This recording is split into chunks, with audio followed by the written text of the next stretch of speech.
Take off the foo-foo, take off the cloud chase, take off the Wi-Fi. Who actually runs the Forex market? You are watching Dimitalks. Remember to subscribe to know more insights about the Forex market. Every single day, $9.6 trillion move through the Forex market. $9.6 trillion every day. More money than the entire stock market trades in 2 weeks. It gone in just 24 hours. So here is the question. Who actually on the other side? Who really runs this thing? Because I promise you, it's not a YouTuber guru with a rented Lamborghini. So why should you care? Most people learn candlesticks and indicators before they understand the one thing that actually matters, the food chain. Forex isn't one market, it's a pyramid. And where you sit on that pyramid decides what price you get and what spreads you pay and who profits when you lose. Once you see the pyramid, the whole game makes sense. So let's climb it from the very top all the way down to you and me. The market itself. First, a key fact most beginners miss.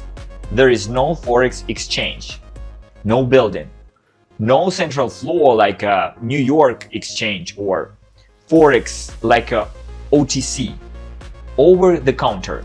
It's a global web of banks and computers trading directly with each other, 24 hours a day, 5 days a week, across Sydney, Tokyo, London, and New York. No single boss, no central reference. Instead of this, an hierarchy. And the people at the top set the rules for everyone below. So let's start by tiers. The first tier, central banks. At the top sit the central banks. The Federal Reserve, the European Central Bank, the Bank of Japan, the Bank of England. These are only players who don't trade the market. They move it. They set interest rates. They print money. And when they speak, trillions shift. A single sentence from the Fed chair can swing the currency more than 1,000 retail traders combined. Central banks don't care about stop loss. Their job is the economy, inflation, employment, stability. But every chart you look at is you ultimately reacting to them. They are gravity. Just below them is where the real trading volume lives, the interbank market. A handful of giant banks trading directly with each other. We are talking about JP Morgan, UBS, Deutsche Bank, Citi, Barclays. They are dealer banks, and together they handle the lion's share of global Forex. When the central bank is gravity, these banks are the ocean. They hold actual liquidity. Here's the part that matters for you. These banks set a real price, the true exchange rate, the interbank rate. Everything is born here. Everyone below this tier is essentially getting a markup of the price. These banks see first. And the scale is wild. Forex swaps alone trade about $4 trillion a day. And the US dollar is one side of 89% of all trades on Earth. This tier is the market. Tier 3, the big players. Below the banks come the giants who need currency to operate or profit. Hedge funds, multinational corporations, asset managers, and governments investment arms. When Apple sells iPhones in Europe and converts euros back to dollars, that's Forex. When a hedge fund bets $1 billion that the yen will fall, that's Forex. These players move enough size to get interbank pricing. But they are customers of the big banks, not equals. This tier where smart money actually lives, not in Telegram Signal group chats. but in funds running models you will never see. The next tier is brokers and market makers. Now we are getting close to home. Below the institutions sit the retail brokers and market makers, the companies whose ads you see everywhere. Here's what they don't put in the ad. These are broadly two types. A, book brokers pass your trade up to the real market. They make money on commission and spread.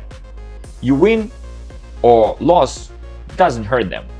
And B, book brokers take that the other side of your trade investment.